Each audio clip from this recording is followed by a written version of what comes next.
नमस्कार मंडळी, मी शीतल आणि तुम्ही पाहताय दिल्लीकर मराठी।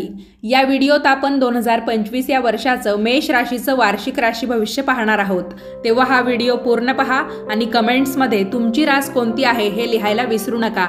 चला तर मग व्हिडिओला सुरुवात करते। व्हिडिओच्या अगदी सुरुवातीलाच मी तुम्हाला मेष राशीच्या जन्मनावांची पहिली अक्षरं सांगते, जेणेकरून तुम्हाला सुद्धा लक्षात येईल की तुमचं जन्मनाव यापैकी कोणत्याही एका अक्षराने सुरू होणारं असेल तर तुमची रास नक्की मेष आहे। तर बघा, अ, आ, च, ल आणि ई या अक्षरांनी तुमचं जन्मनाव सुरू होत असेल तर तुमची रास ही मेष आहे। आता आपण मेष राशीचं वार्षिक राशी भविष्य ऐकूया। त्या अगोदर मेष राशीच्या जातकांचा स्वभाव नेमका कसा असतो, त्यांच्या जन्म स्वभावाची काय नेमकी खास वैशिष्ट्ये असतात याबद्दल आपल्याला थोडक्यात माहिती जाणून घ्यायची आहे। बघा मंडळी, आकाशगंगेतील पहिली महत्त्वाची रास म्हणजे मेष। घाई गडबड, गोंधळ, लहरीपणा, उत्साह, आनंदी वृत्ती, अतिउष्णता यांचा संगम असणारी रास म्हणजे मेष रास होय। अश्विनी नक्षत्राचे दिव्यत्व आणि आनंद, भरणी नक्षत्राची धनसमृद्धी, कृतिका नक्षत्राचा मानीपणा आणि आकर्षणपणा ही रास घेऊन आलेली आहे। राशीचक्राची सुरुवातच या राशीने होते, यावरून तुम्हाला या राशीचं महत्त्व नक्की समजून येईल। यावर्षी धनस्थानी असलेल्या गुरुमुळे वर्षभर सतत धनलाभ होत राहील, सतत कुठून तरी पैसा मिळत राहील। कर्ज असेल तर ते फेडले जाईल, डोळ्यांचे विकार असतील तर ते कमी होतील, आरोग्य देखील उत्तम राहील, कुटुंबात मंगलकार्य होण्याचे योग आहेत। तुम्हाला जानेवारी महिना नेमका कसा जाणार आहे हे मी तुम्हाला सांगते। बघा, चंद्रगुरु गजकेसरी योगाचा लाभ मिळेल। राहूच्या कचाट्यातून गुरु मुक्त झाल्यामुळे गेल्या वर्षभरात झालेला सर्व त्रास भरून निघेल, आर्थिक अडचणी कमी होतील। या राशीच्या लोकांच्या मनामधील सर्व इच्छा आपोआप पूर्ण होण्यासाठी अनुकूल कालावधी जानेवारी महिन्यामध्ये असणार आहे। आता फेब्रुवारी महिन्यामध्ये नेमकी काय स्थिती असणार आहे हे पाहूया। लाभातील रवी, बुध, शनीचा काही बाबतीत चांगला परिणाम तुम्हाला दिसून येईल। फुटणे, तुटणे, नोकरी सुटणे वगैरे प्रकार तुमच्या बाबतीत घडले तरी त्यातून पुढे काहीतरी चांगले होणार आहे याचे हे उत्तम लक्षण आहे, कारण लाभातील ग्रह कधीही वाईट फळ देत नाहीत। मंगळ शुक्र युतीमुळे कामाच्या ठिकाणी नवनवीन योजना आखून सर्वांचे तुम्ही मन जिंकाल, यामुळे तुम्हाला पुन्हा नवीन ऑर्डर्स मिळू शकतील। मार्च महिना मेष राशीबद्दल काय सांगतो बघा, आनंद, भाग्य आणि संपत्ती मिळवून देणारे ग्रहमान मार्च महिन्यात तुमच्यासाठी असणार आहे। पूर्वी जर तुम्ही कुठे पैसे किंवा काही गुंतवणूक केलेली असेल तर या महिन्यामध्ये तुम्हाला त्याचा नक्कीच लाभ होऊ शकतो। फक्त या महिन्यामध्ये तुम्हाला रक्तपात, तंटे, कलह, वादावादी यांच्यापासून दूर राहायचं आहे, कारण काही कारणांनी अशा प्रसंगाची तुमची या महिन्यामध्ये गाठ पडू शकते, त्यामुळे सावध राहणे योग्य समजावे। एप्रिल महिना काय सांगतो, वक्री बुधाचे प्रमाण काही महत्त्वाचे निर्णय उलटसुलट करण्याची शक्यता आहे। व्यवहारी बुद्धीनेच सर्व कामे हाताळावी, त्याचबरोबर नोकरी, उद्योग, व्यापार या बाबतीत कोणताही निर्णय जपून घ्यावा। मंगळ, राहू, बुध ही युती काही वेळा मानसिक गोंधळ निर्माण करेल, मात्र इतरांनी नाकारलेल्या काही संधी तुम्हाला मिळण्याची शक्यता आहे।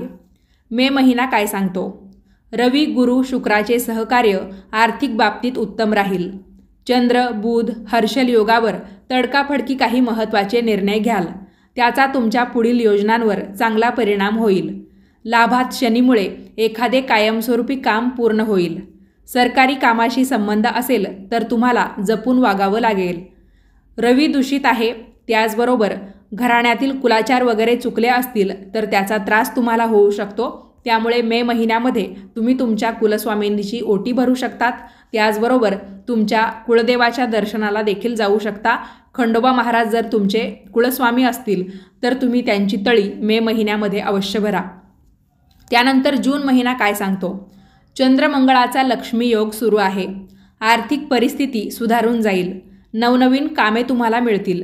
पूर्वी काही कारणांनी तुमच्यावर काही खोटे आरोप आलेले असतील तर ते सुद्धा नाहीसे होतील, म्हणजे तुमच्या वरिष्ठांचा म्हणा किंवा तुमच्या बाबतीत जो कोणी गैरसमज कोणी केलेला असेल तर तो सुद्धा आता नाहीसा होईल आणि त्या व्यक्तींना ते तुमच्याशी पूर्वी काही वाईट वागलेले असतील तर त्याचा पश्चातापसुद्धा नक्की होईल।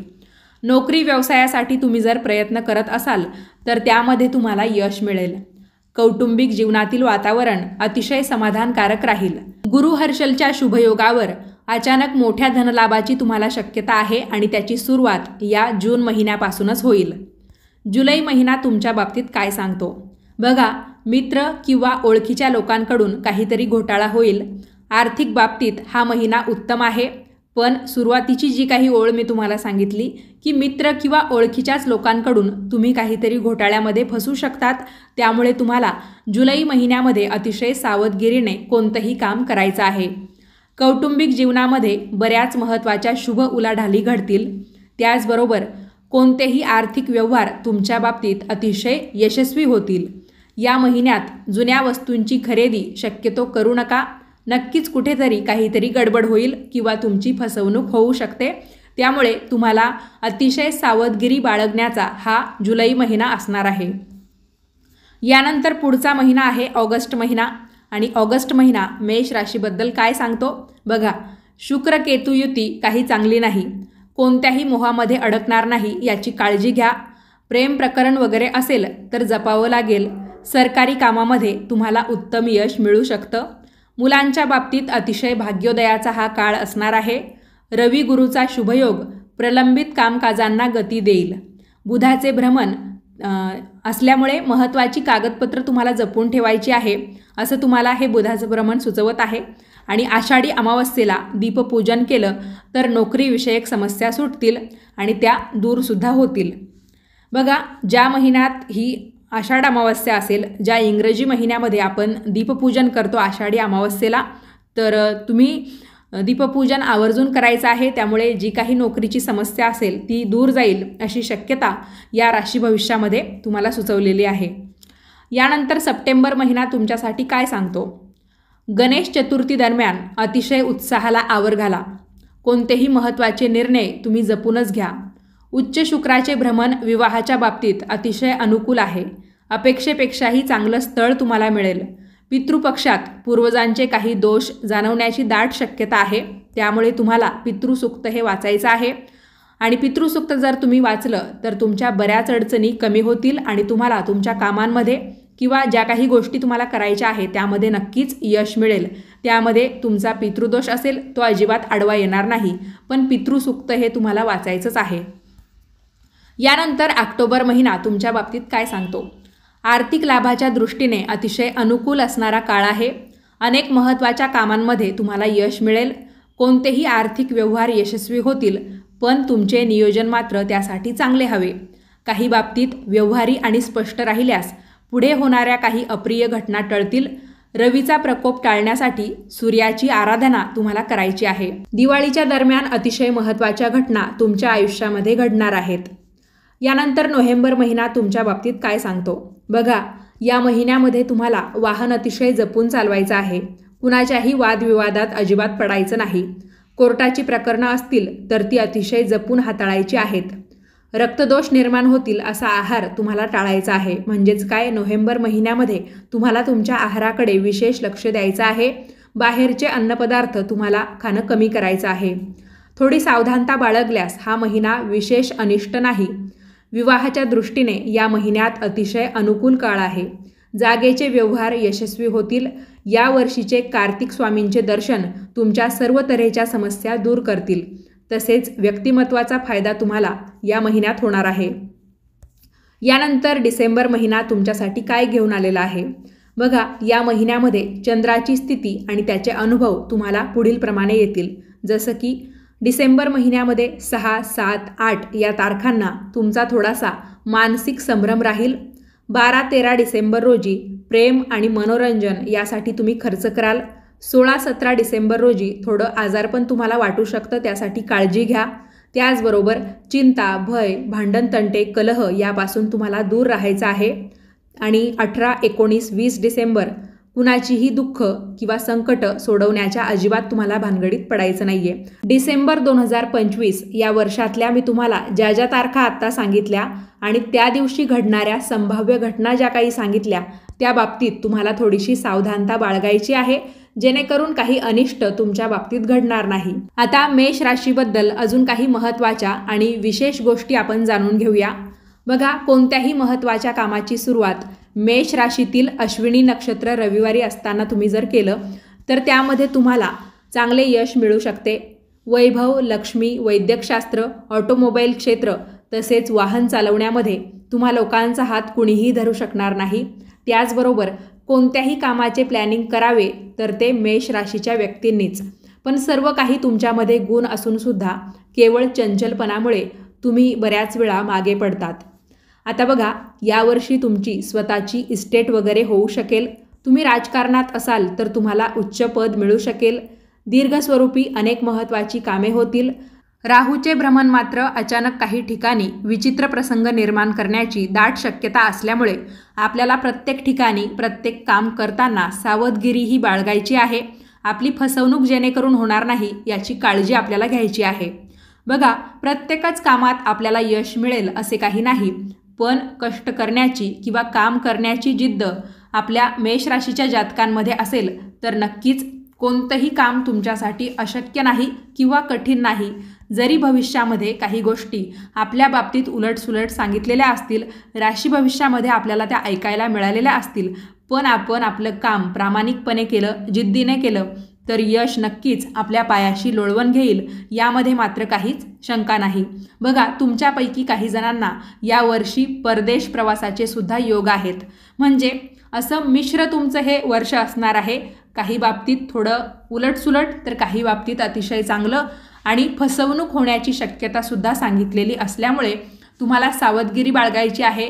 काम तुमचं मेहनतीने करायचं आहे, प्रामाणिकपणे करायचं आहे, तर नक्कीच ज्या गोष्टी उलटसुलट सांगितलेल्या असतील त्यासुद्धा चांगल्या होतील। मेष राशीच्या जातकांनी नक्की कोणकोणत्या देवीदेवतांची सेवा करावी आणि कोणकोणते मंत्र म्हणावेत? मेष राशीच्या जातकांसाठी काही प्रभावी मंत्र मी तुम्हाला सांगणार आहेत। बघा, तुम्ही भगवान विष्णूंची सेवा करू शकतात, त्यामध्ये कृष्णाची सेवा केली तरी पण चालेल। बालाजी म्हणजे जे तिरुपती बालाजी आहेत त्यांची सेवासुद्धा तुम्ही करू शकतात। रामाची सेवा तुम्ही करू शकतात। त्याचबरोबर विठ्ठलांची सेवा केली तरी पण चालेल। यामध्ये तुम्हाला सर्वात प्रभावी मंत्र कोणता म्हणायचा आहे? ओम नमो भगवते वासुदेवाय। शत्रुनाशक, भयनाशक हा मंत्र आहे। जेव्हा तुम्हाला कोणतंही काम करताना भीती वाटते किंवा आत्मविश्वास थोडासा डळमळीत झालाय असं वाटतं, तर त्या वेळेस तुम्ही संकटकाळी देखील हा मंत्र म्हणालात तर तुमच्या मनाला एक प्रकारची मनःशांती लाभेल, आणि मनःशांती लाभल्यामुळे तुम्ही तुमचं काम अतिशय लक्षपूर्वक आणि व्यवस्थितपणे करू शकाल। ओम नमो भगवते वासुदेवाय। त्यानंतर तुम्ही माता लक्ष्मीची सेवा करू शकता दर मंगळवारी। त्याचबरोबर गुरुवार असेल, शुक्रवार असेल, या दिवशी तुम्ही माता लक्ष्मीच्या मूर्तीवर कुंकुमार्चन करू शकता। आणि या वारांना तुम्हाला शक्य झालं नाही तर तुम्ही प्रत्येक महिन्यातल्या पौर्णिमेला माता लक्ष्मीच्या मूर्तीवर किंवा माता लक्ष्मीचा तुमच्याकडे शिक्का असेल त्याच्यावर तुम्ही कुंकुमार्चन केलं तरी पण चालेल।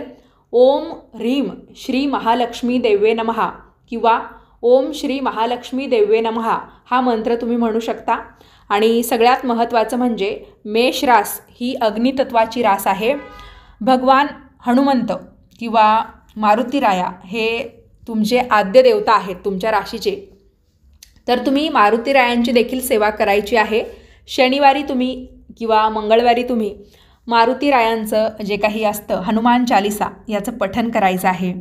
आता बघा, महिला पुरुष मेष राशीमध्ये दोन्ही येणारच, त्यामुळे महिलांनी जरी हनुमान चालिसा म्हटला तरी पण काही हरकत नाही। जरी तुम्हाला मंदिरात जाणं शक्य नसेल तरी पण तुम्ही घरच्या घरी हनुमान चालिसा वाचू शकता। आणि मंगळवार शुक्रवारच कशाला पाहिजे, ज्या ज्या वेळेस तुम्हाला अशी स्थिती वाटेल की तुम्ही कोणत्याही संकटात आहात किंवा तुमचं एखादं काम पूर्ण होत नाही आहे आणि ते होण्या अगोदरच तुम्हाला खूप जास्त टेन्शन आलेलं आहे, तर त्यावेळेससुद्धा तुम्ही हनुमान चालिसाचा आधार घेऊ शकता, ज्यामुळे तुमचं आत्मबळ वाढेल। आणि तुम्हाला ज्या ज्या वेळेस शक्य होईल त्या वेळेस तुम्ही ओम हनुमतये नमः किंवा ओम हम हनुमतये नमः या मंत्राचा जप करू शकता। मंडळी, आजच्या व्हिडिओमध्ये आपण मेष राशीचं वार्षिक राशी भविष्य पाहिलं। काही ज्या शक्यता आहेत उलटसुलट त्याबद्दल सुद्धा माहिती घेतली, आणि या सर्वांवर मात करण्यासाठी आपण कोणकोणत्या देवीदेवतांची सेवा केली पाहिजे याबद्दल सुद्धा मी तुम्हाला सर्व काही सांगितलेलं आहे। तुम्हाला हा व्हिडिओ कसा वाटला मला कमेंट्स करून नक्की सांगा. काही प्रश्न असतील तर तेही तुम्ही कमेंट्सद्वारे विचारू शकता. या व्हिडिओच्या प्रतिक्रिया अवश्य कमेंट्स बॉक्समध्ये नोंदवा. आपण भेटूयात पुढच्याच नवीन व्हिडिओमध्ये. तोपर्यंत सर्वांनी काळजी घ्या आणि याच पद्धतीचे नवनवीन माहितीचे व्हिडिओ पाहण्यासाठी आजच आपल्या दिल्लीकर मराठी या यूट्यूब वाहिनीला सबस्क्राईब करा. व्हिडिओ पाहिल्याबद्दल तुम्हा सर्वांचे खूप खूप धन्यवाद आणि 2025 या संपूर्ण वर्षाच्या तुम्हाला हार्दिक शुभेच्छा.